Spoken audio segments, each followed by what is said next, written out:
জন্মদিন মানে তো আসলে বয়স বাড়া, আর আমার কোনোদিনই না বয়স বাড়াতে ইচ্ছা করে না। আর কৃষ্ণদেব বরাবর বয়স বাড়ানোর তালে থাকে।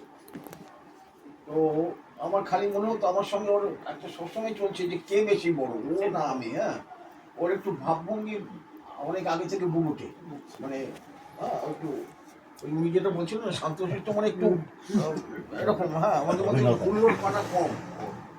তো সেই সময় একটা শুধু আছে, মানে এখনো যেমন না আমরা আমাদের দুজনের মধ্যে আপনি করে কথা বলি না তুমি করে কথা বলি, এই গোলমাল আছে।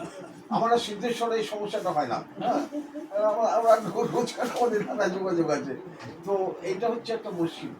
আমরা যখন পাহাড়ে যেতাম তো তখনও মুশকিল হয়েছে, আমরা ওই জন্য একটা করে দিয়েছিলাম। আমি যেমন এখনো সেখানেই রয়েছি 40+ বলে। এবার যা ভাববার যা যোগ করার করার যার মতো করে নিই। হ্যাঁ, তো ওই জন্য আর কৃষ্ণদেবের সঙ্গে ওনার একটা আত্মীয়তা আছে। হ্যাঁ, এবার যেরকম হ্যাঁ হ্যাঁ ওনার যেমন একটা অন্যরকম আত্মীয়তা আছে, আমার একটা অন্য সম্পর্ক আছে।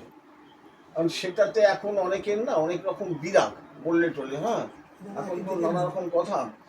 মানে আগে একটা সময় ছিল তখন আরে ভদ্রলোক সারা জীবন রাজনীতি করেছে রে, মানে ত্যাগী মানুষ।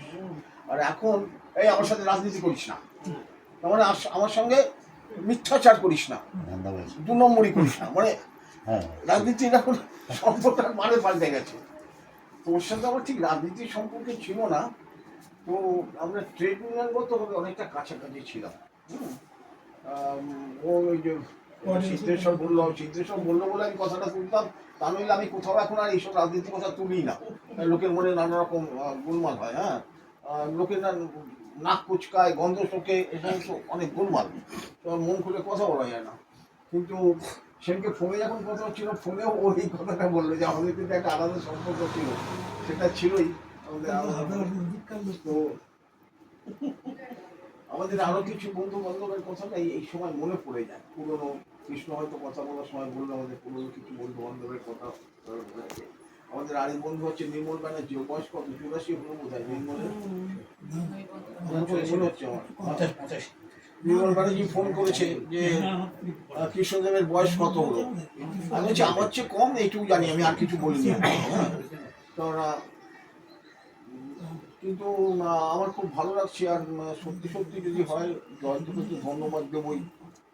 দুর্গাপুরে এরকম অনুষ্ঠান কম হয়েছে যে একজন কোনো কবি সাহিত্যিক বা এই চর্চার মধ্যে থাকে, তাকে ডেকে নিয়ে বন্ধু বান্ধবের সাথে জন্মদিন পালন খুব ভালো লাগে। জয়ন্তী যাই বলো তাই বলো না, জন্মদিনের দিন কেউ একটু বলে ভালো আছেন কিনা, সেটা সঞ্জয় তোমার জয়ন্ত তো অনেক কাজ করে, জয়ন্তকে ধন্যবাদ।